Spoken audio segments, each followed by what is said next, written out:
Okay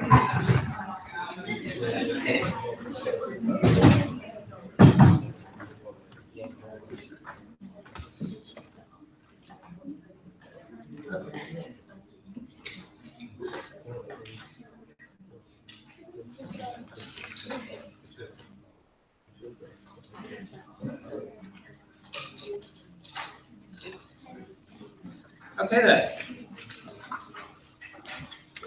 Okay, so we're going to reacquaint ourselves with the integers to begin with. I hope you like my picture on the cover. I generated that with Sage Map. Nice picture, and you will come to understand how that picture is constructed, what the various circles mean, what the filled-in circles mean, what the gaps mean. Gaps between some of the circles, and there's various gaps between the lines. So it's something of a puzzle to figure out the meaning of all those, and you know, this kind of random-looking collection dots. So we might discuss that towards the end of the course. The question of you know, what can you say about the structure of the dots in that diagram and so on. Okay, so we're going to come in and meet the integers. So. And we're not going to read through everything here. Just going to point to various things here, and then get started doing some pen and paper mathematics and doing something active, getting acquainted with these things. Okay, so what are the integers? Okay, well, in some sense, that question says an extremely simple answer. The integers are these things here, equation 1.1. Hope you're all familiar with them. They're counting numbers, 1, 2, 3, etc. Continue without end. Together with their negative counterparts and the integer zeros. Extremely simple. So if number theory is the study of the integers, what more is there to say? Okay. There's a lot, while they look deceptively simple, of course, as I said, once you start looking at the operations of addition and multiplication, and start to encounter prime numbers and so on, you start to see that there is a lot of the story isn't so simple. There's a lot that we don't understand about the structure of this set to get and with the operations of addition. Now, in mathematics, we like to provide rigorous foundations for everything that we do, so that we can be sure that what we're talking about makes sense and any results that we claim or prove are indeed true. So what that means is we'd like to be satisfied or be sure that there's a good axiom system, that there's a good fundamental collection of logical statements that tell us things about the integers. That's what you want a system of axioms for anything to be, these fundamental logical statements that give you key facts about the system, whatever it happens to be. But also what you would like is some, without getting too technical about it, but some kind of complete set of axioms for the system. So you want to be sure that anything that is true of the system can be argued for or derived or proved from the axioms. So you'd like your axioms to be complete in that sense, to somehow encode all the information ultimately about the system. But you also want your axioms to be as small as possible. You don't want there to be any kind of extra baggage in there. You don't want to have, say, 3 separate axioms where maybe you could only get by with 1. So you don't want to include in your system of axioms things that are consequences or theorems or things that you're able to prove from the other axioms. Now, we're not going to look into this in terrible detail. I mean, studying algebraic systems and the various kind of axioms you can have for them is kind of a whole subject in itself.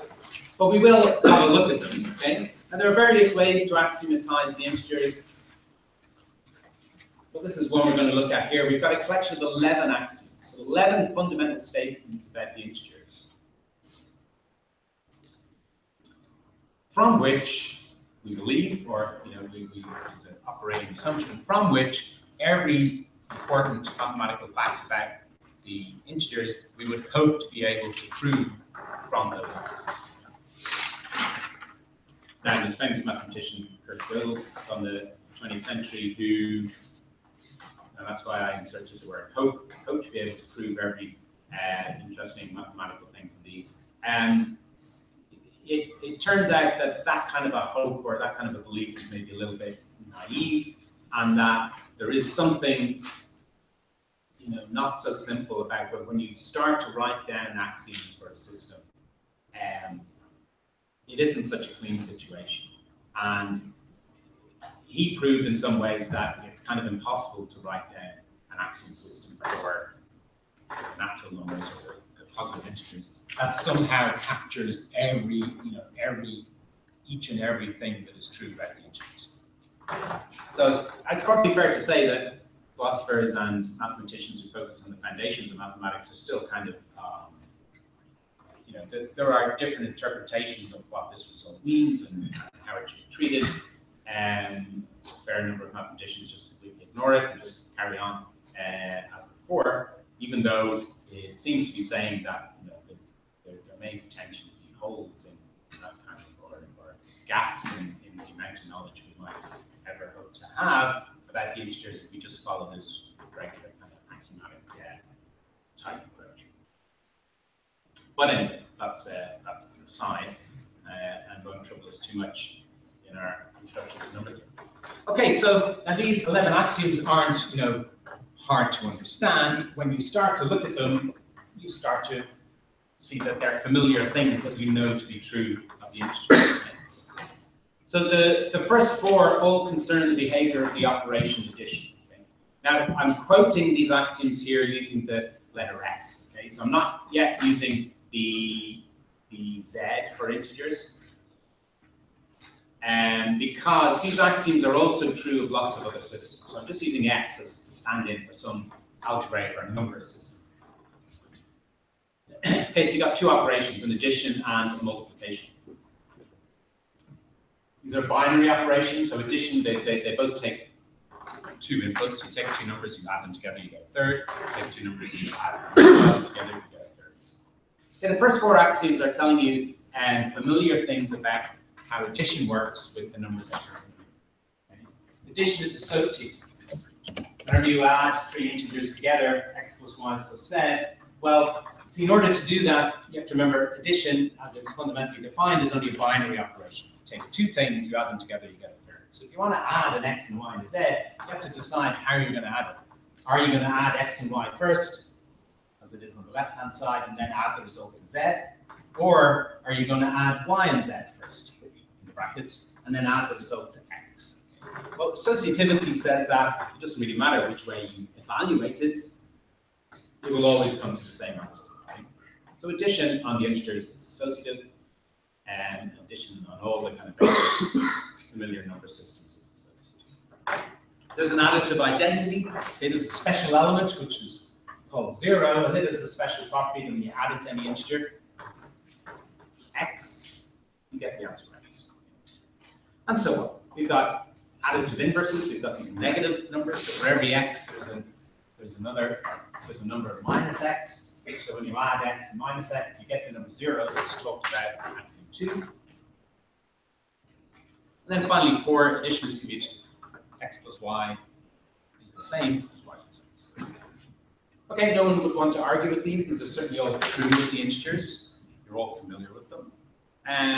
But they're the four fundamental facts about the operation of addition on such a system. Then you've got similar ones for multiplication. Multiplication is indeed associative. Multiplication has an identity element. This time it's 1. Multiply an integer by 1, you get the same integer. 7. Multiplication is commutative. Finally, 8.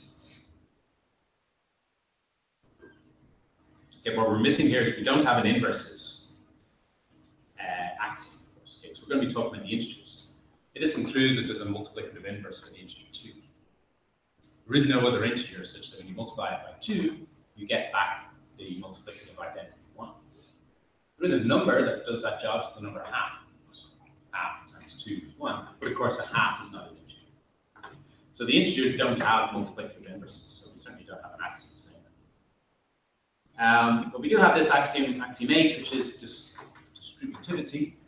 And this is telling us how a fundamental fact about the way multiplication and addition interact. So we're multiplying z by the sum of two numbers, x, y.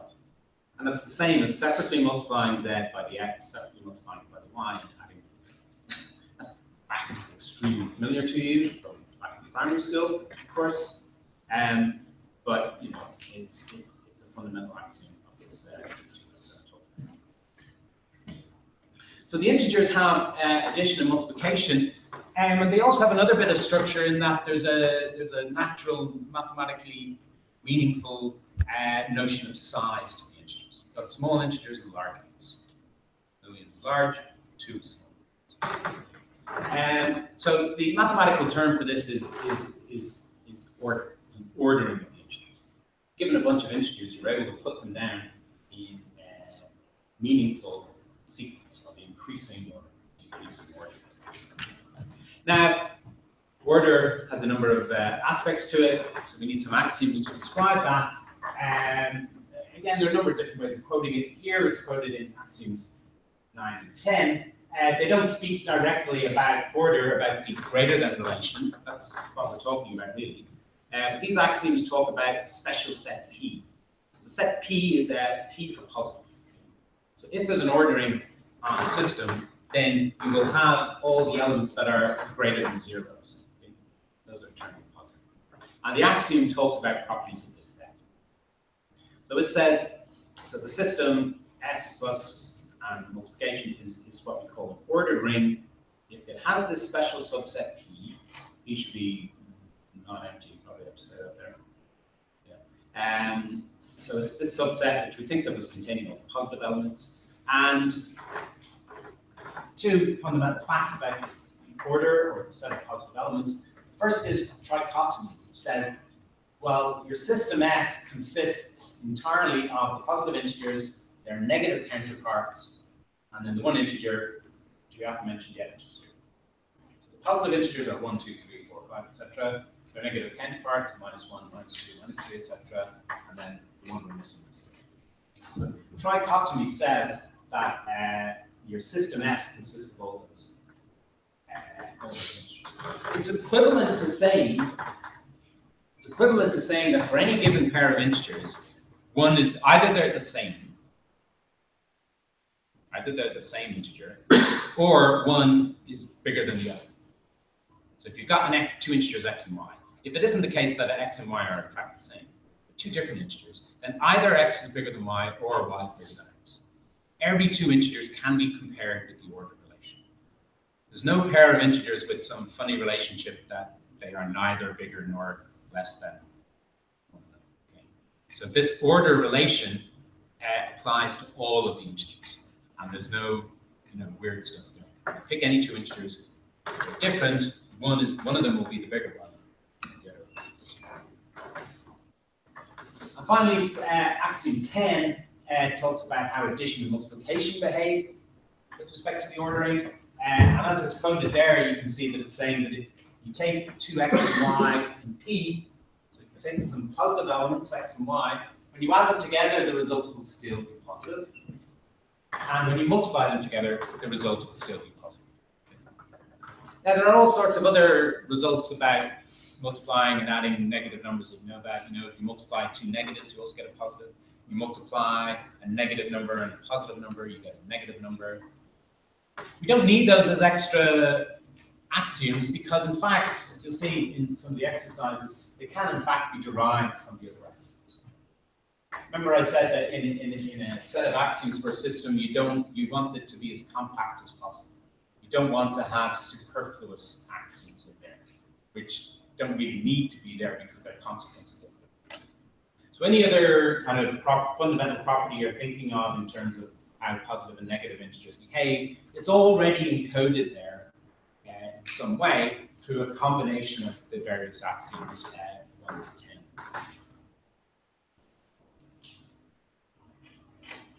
Okay, again, we're not going to concentrate in great detail on this. We do just want to have a look at it. But there is one axiom. I said 11 axioms. Okay, so there's one missing.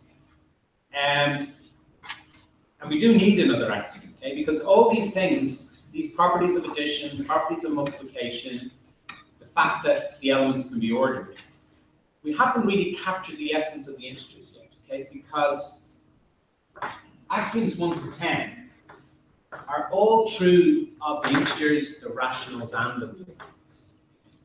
So we haven't yet, well, all we've been doing so far is just listing fundamental axiomatic properties of familiar number systems in general. Any of the number systems that lie on the continuums. Real numbers themselves, or the rational numbers, fractions of integers, or indeed the integers. So we need some extra nugget of information that separates the integers away from the continuous systems of the real numbers and the rational numbers. And that is the concept of induction. Now, you will have come across induction before. You will have come across it expressed as a proof technique, proof by induction. And that's what we're talking about here. But we're going to look at it first in an axiom. So basically, this 11th axiom is going to capture this notion that at the very first equation, that what are the integers? Well, you've got this integer 1, and then there's the integer 2, then there's the integer 3, and blah, blah, blah, blah. Okay. And there's all the negative versions of them, and this special integer 0. And that kind of blah, blah, blah description captures, I haven't left any integers out. It's 1, 2, 3, so on, so on, so on, so on, so on. Keep going. That's all of the positive integers. So that's the key thing. If you start with the element 1, add 1 to it, and add 1 to the result, and add 1 to the result, keep going. That process will list all the positive integers. So that's the axiom of induction. And it's quoted in a kind of curious way here. This is the way I like to quote things when they're talking about logical axioms and so on. So it says that, well, if J is a subset of the positive elements of S, J is some of the positive elements. If this J has the property that 1 is in there, so J contains 1, and also you have this kind of induction statement that's true about J. If it's always true that if little j is in this set J, that implies that J plus 1. That's the idea of statement. The fact that little j is in the set, that implies that the one after it, j plus 1, is also in there. And that's true for every little j.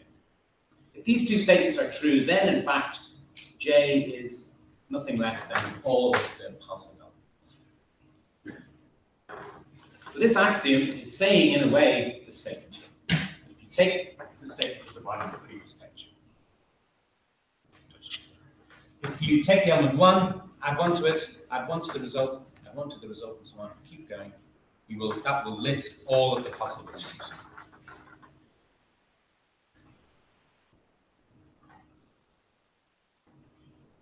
Okay, so that's our system of axioms. Now, the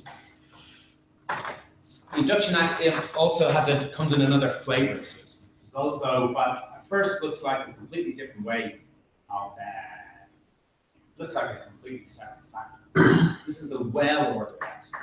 So the property of well-orderedness is the property of sets having a least element.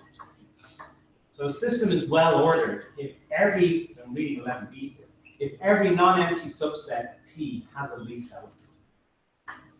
So Q is some subset of P, and Q is non-empty, then there is a special element in Q, call it Q min. Okay.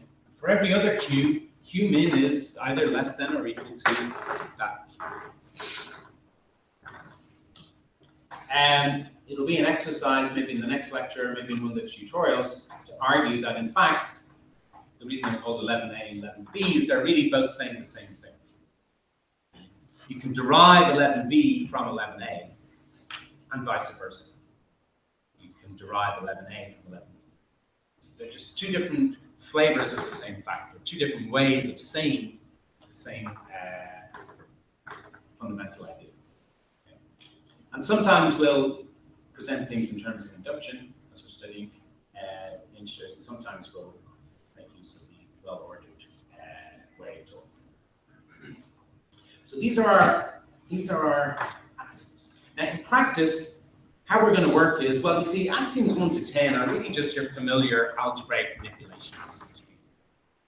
Associativity, distributivity, commutativity, ways of manipulating order, multiply two positive things, you get a positive thing.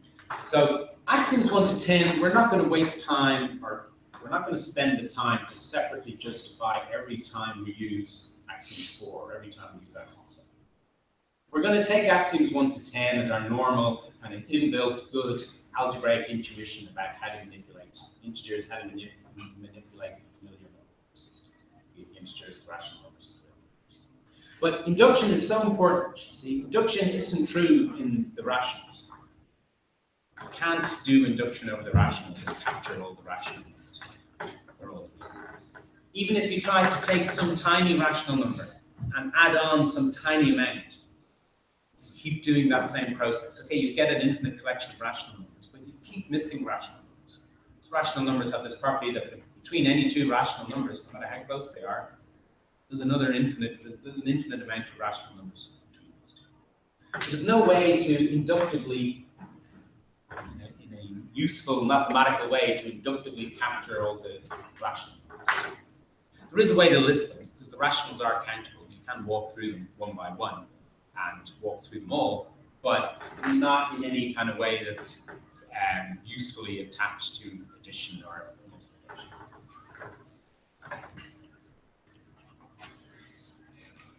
Okay, so what we are going to concentrate on is this concept of induction. So this first set of exercises here, exercises 1.1, we're basically going to skip all of these. I'll release the solutions to them soon and you'll be able to see some of the arguments. But this is kind of showing you how every other kind of familiar argument, familiar fact you're familiar with about the integers can be derived from the axioms 1 to 11. Okay? So all these statements here in exercises 1.1, you'll recognize them all as familiar facts about the integers. They don't need to be taken as extra axioms. They can all be derived. From the other axioms. But what we are going to zero in on is proof by induction. Because induction is this property that uniquely identifies the integers away from the other number systems, it really encodes the integerness of integers. And because of that, it's going to be very important for proving things in number. Throughout the whole year, you're going to see time and time again us using this concept of induction to prove things in integers. So this is why it's very important. So we will normally encounter it as a proof text. And this is the way you will have seen it last year in 1 or 2 examples in answering. So the way the proof technique is presented is normally that we're trying to prove a collection of statements P of n. Okay, so P of n is some mathematical statement involving the integer n. And we're interested to establish that P of n is true for everyone. All this infinite collection of statements, P1, P2, P3, we want to prove that they're all true. And proof by induction gives you a way to do that. The way you do that is first of all, you have to get the process started. So you prove that the first one is true. Just get your hands directly on the first statement, P of 1. It's normally just a case of careful inspection or careful observation of the statement, because 1 is so simple, and if it's some fact about number 1, it can't be too complicated, probably. So you prove or confirm or observe that P of 1 is true. And then you have to do the kind of harder bit, which is prove the inductive step. So you need to prove that P of k will always imply P of k is true. You're not proving that P of k is true. You're not proving that P of k plus 1 is true. You're proving the implication. So that if P of k is true, then P of k plus 1 is true. But of course, just a minute ago, we would have proved that P of 1 is true. So after you prove the implication statement, you then know that P of 1 implies P of 2. So now you know P of 2 is true. But you prove the inductive statement, so you know that P of 2 implies P of 3. So now you know that P of 3 is true.